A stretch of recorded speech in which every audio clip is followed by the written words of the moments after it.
Hello everyone, and welcome back to my podcast, Conversations with Leah, which your host is Leah. Today is Monday, April 29th, 2024, and today on this podcast episode, it's called Tina and Elza A Tale to Divas. In this podcast, we're going to discuss the stories of TinaTurner and ElzaSoares, two divas from different continents who are very similar. As we all know, the legendary TinaTurner passed away last year at the age of 84. We all know she had a very prolific career and is the queen of rock and roll, making a comeback in the 80s when women her age weren't pretty much seen as spit. But do you know that she has a Brazilian equivalent who also overcame adversities, named ElzaSoares? Now, for those wondering, ElzaSoares, she was a well-known Afro-Brazilian singer, known for her very husky singing voice and her eclectic style of music. And I just realized during one of my walks how similar both of these women are. And today I'm going to get into their life stories and the similarities between them. And we're going to start with Tina's story, which I'm going to give the cliff notes because we're all familiar with Tina's story from reading her book, I, Tina, What's Love Got to Do with it, and from watching interviews. But we all know TinaTurner was born Anna Mae Bullock in 1939 in Tennessee when she was a teenager. She joined Ike Turner's Rhythm and Kings, where she became the lead vocalist. We all know she and Ike, when she would later marry, wind up becoming a successful musical duo in the 60s, having hits like It's Gonna Work Out Fine, A Fool of Love, and River Deep, Mountain High. And they were like a lot more successful as a live act and pretty much as recording artists. And they hit their stride more in the 70s with hits like Proud Mary and Up Bush City Limits. But the duo broke up when Tina and Ike divorced, and Tina, she pretty much spent the last years of the 70s and the early 80s pretty much struggling her singing career until she pretty much doing cabaret acts, and she was nearly a has-been, and record labels, they wouldn't sign her because of her age. Until she wanted to make a big comeback, recorded with Private Dancer, which included What's Love Got to Do with it, and she became very successful as a solo artist. And she wrote a book documenting her tumultuous relationship with her ex-husband Ike, which got adapted to a movie. What's Good Love Got to Do it, which Tina had issues with because of how they depicted her life story.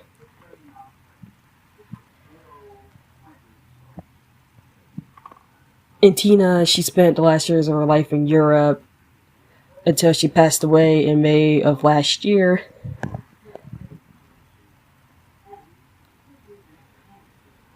And I'm sorry, I'm getting lost in my thoughts.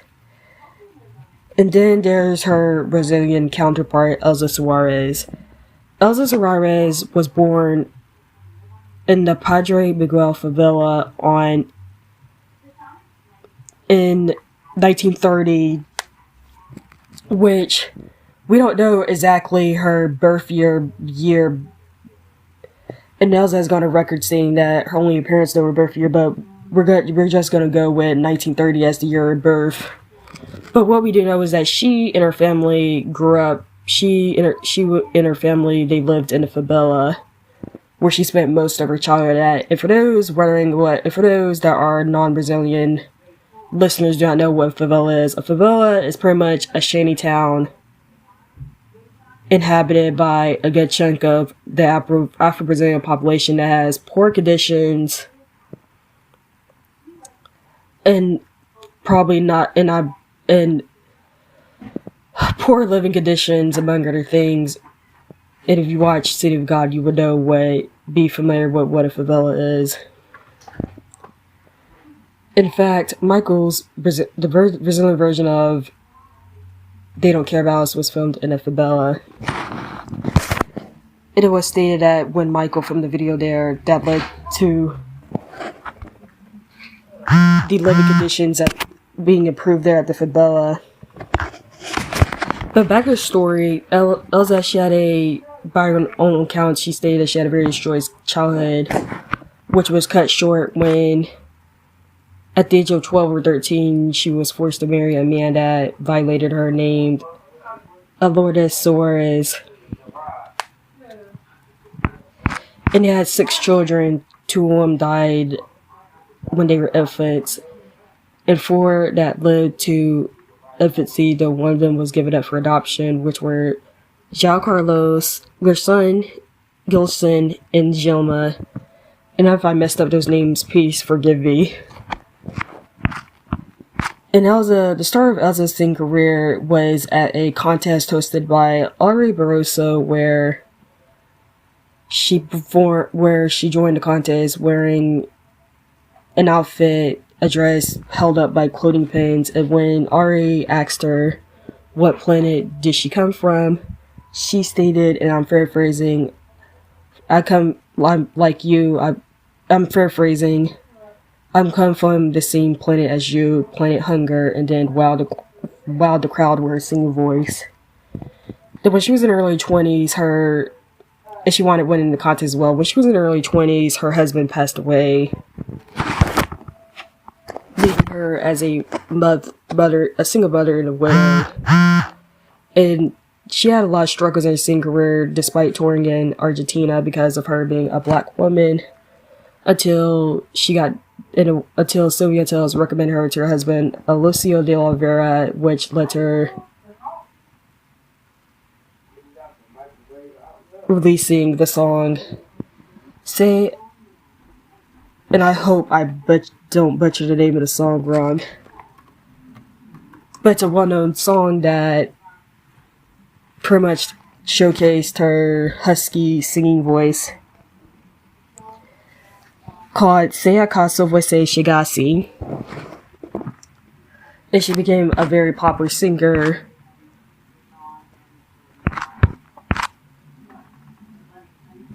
Then her career was kind of in a way dampened by scandal, which I'll get to once we pause for a little break.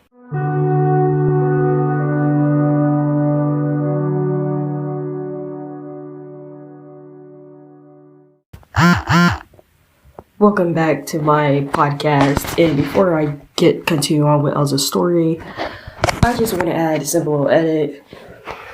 I stated earlier that her husband, Lourdes, passed away from pneumonia, and he actually died from tuberculosis, and I'm sorry if I got the information mixed up. I'm just doing it freestyle and going by memory. So I apologize for my mistake. But Elza, amidst her successful music career, she wound up getting into a scandal when she fell for a well-known, prominent football player who was also a 2-time World Cup winner named Mani Garrincha.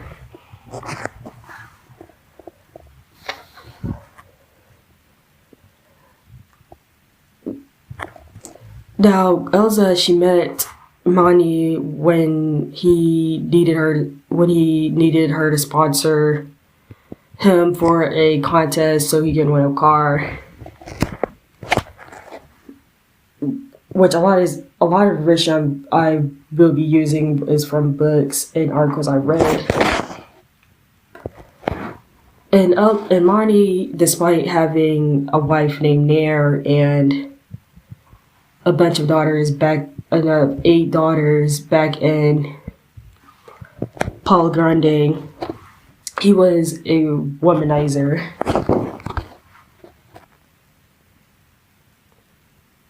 And an alcoholic, which became important later on. And Elza and Grincha, they had the relationship between each other, which resulted in Grincha leaving his wife and children for her, which caused a big scandal that affected Elza's career. And it gives us just how crazy the scandal was. They're like rage dishes, they're playing songs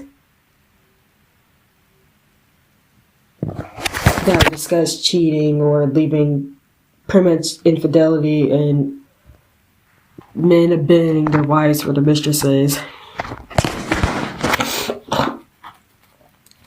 And the scandal affected Elza so much that she wound up miscarrying, even a child she didn't know she was carrying. But Elza and Mani, they pretty much wind up became romantically involved.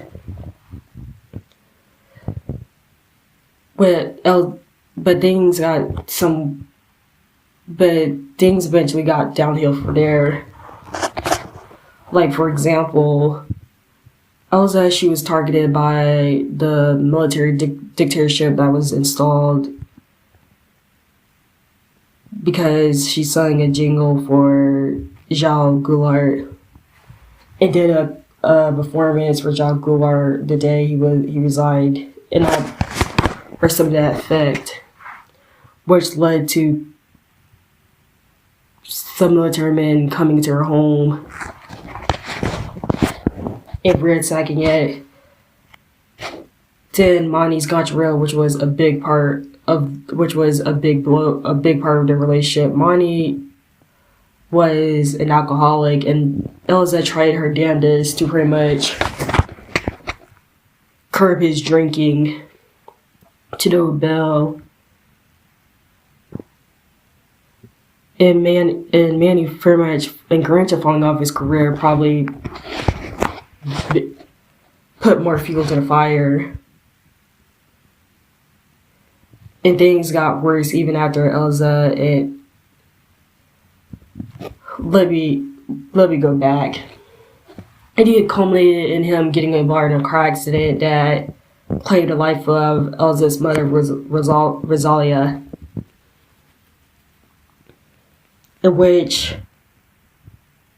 he was never charged with because I forgot the exact reason, but I do know was that Elza and Mani, they went to, in Grincha, sorry if I call him Mani or Grincha, they went to Rome as part of a lot of artists exiling to other countries because of what was going on in Brazil. And when they moved back, they set up their own a little restaurant that closed. And Elza wound up taking in some of Manny's daughters when their mother passed away from cancer. Like, there's literally a full house at Elza and Grincha's compound. Namely, Elza's children, her grandchildren, Manny's children. And they wound up having a child together named Garanchina. But even after they had their child, Mani, Grincha, like, why do I keep killing him, Manny? He was still having his alcoholism project, which culminated in Elza leaving him after he got violent with her. And after their marriage split apart, Grincha wound up falling on a downward spiral until he passed away in January 20th, 1983. Then with Elza, she was struggling to make a comeback in her singing career until she got contacted by Caetano Veloso to do some vocals on the song It's in My Head, Lingua,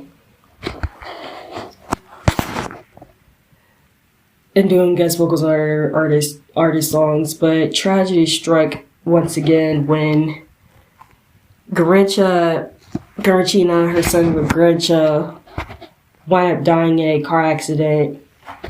Namely, his body got struck by a car and his body wound up flying into the river, and it wasn't found to the next day. And Garancha and Elza was heartbroken, as any person that lost their child should.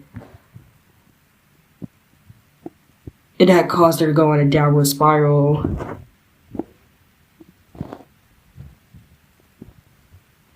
Until the 90s, where she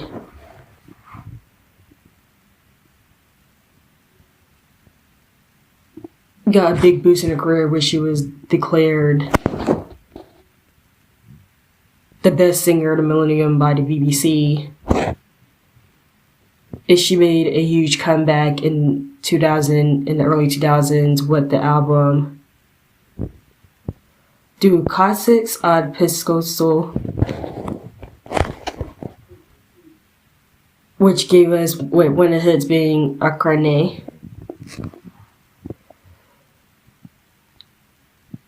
And when she had her huge comeback, she became pretty much more in demand.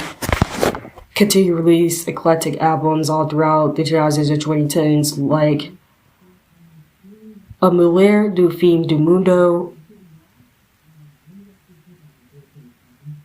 among other albums. And in 2020, she was given a tribute by the Samba School.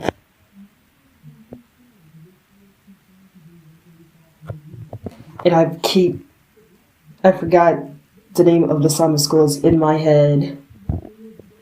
But I do know that the name of the theme was Elza A. Padre Miguel, and I think Padre Miguel is the name of the Samba School, and if I get it wrong, please correct me. I'm just going by memory. And Elza passed away. And Elza sadly transitioned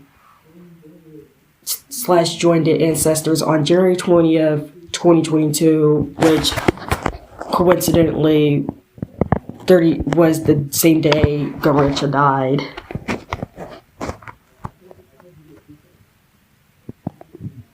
They both, TinaTurner and ElzaSoares, rest in peace. Now, once I get back from my break, I'm going to discuss the similarities between these two divas, and the similarities to these two divas and their legacies and music.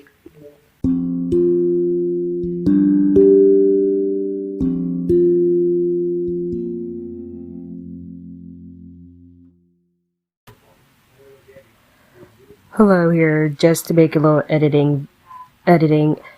Remember when I stated earlier how I referred to the Samba School as Padre Miguel? To correct my mistake, it's actually named Mocidad, and I apologize for my mistake.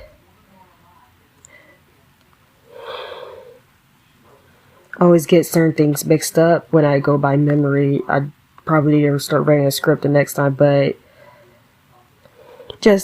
I just add a little editing.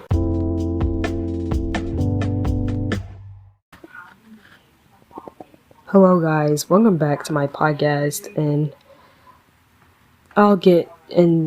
now I'm going to get into the similarities between Tina and Elza. Elza was known as the Brazilian TinaTurner, or the TinaTurner Brasileira, and it makes sense if you look at both of their life stories. They're both born in 1930s to working class / lower class families. They both started out as singers at a young age when they were teenagers. They both had children at a young age. They were both in abusive, tumultuous relationships with men who has substance issues. And in the case of Tina, it's been alleged that Ike had, not only was Ike a cokehead, but it was also, or was a drug user, but it was also alleged that Ike had untreated mental illness. So make of that with that info. Again, I'm not trying to justify abuse. I'm just making an observation. Both men, they both had only one child with said husband. One they went out outliving. And speaking of outliving, both Tina and Elza, they outlived some of their children. Tina outlived both her biological sons. Her eldest, Craig, who deleted himself, and her youngest, Ronnie, with Ike, who passed away from colon cancer. Elza, she outlived 4 of her children. The 2 infants that died as babies. Her son, Gunnar Gina, who died from a car accident, and Gilson, who passed away from an infection. They both came from humble beginnings / backgrounds. They both faced discrimination and adversity in their careers. Tina, she faced ageism in her, which she was struggling to make a comeback, since a lot of record labels, they were reluctant to give her a chance due to the fact she was, in their eyes, a black female has-been that was in her 40s. And with Elza, it's well documented that she suffered a lot of racism and sexism throughout her music singing career, not being allowed to perform at a nightclub because of her race. They both made comebacks, successful comebacks in their at older ages. Tina, she made a comeback when she was 45 years old. What's Love Got to Do With It? And Elza was in her 60s when she made a big comeback. No, they rephrased that, her 70s, because she was born in 1930s. They both died peacefully, surrounded by their relatives.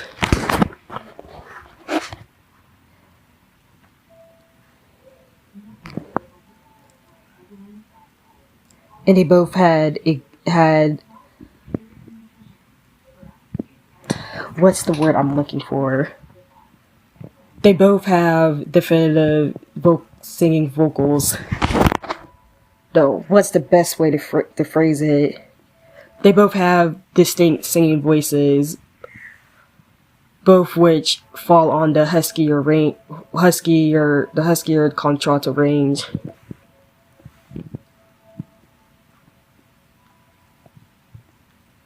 What's another similarity I'm thinking of?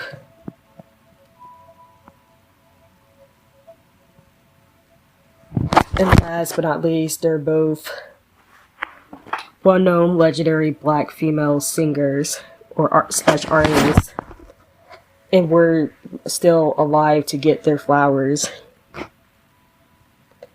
And that's all the similarities I could think of. If you have any similarities, then you can send me a comment or link them. But that's all I'm going to discuss here. I hope you enjoyed my podcast episode. Like I said, I'm going by memory in regards to their life stories, and sorry if I pause a lot. That I have a tendency to do that, but in my next podcast episode, I'm thinking about either discussing Marylandization or trilogy problems. But I hope you enjoyed this podcast episode. Have a great day. I'll see you guys next time. Goodbye.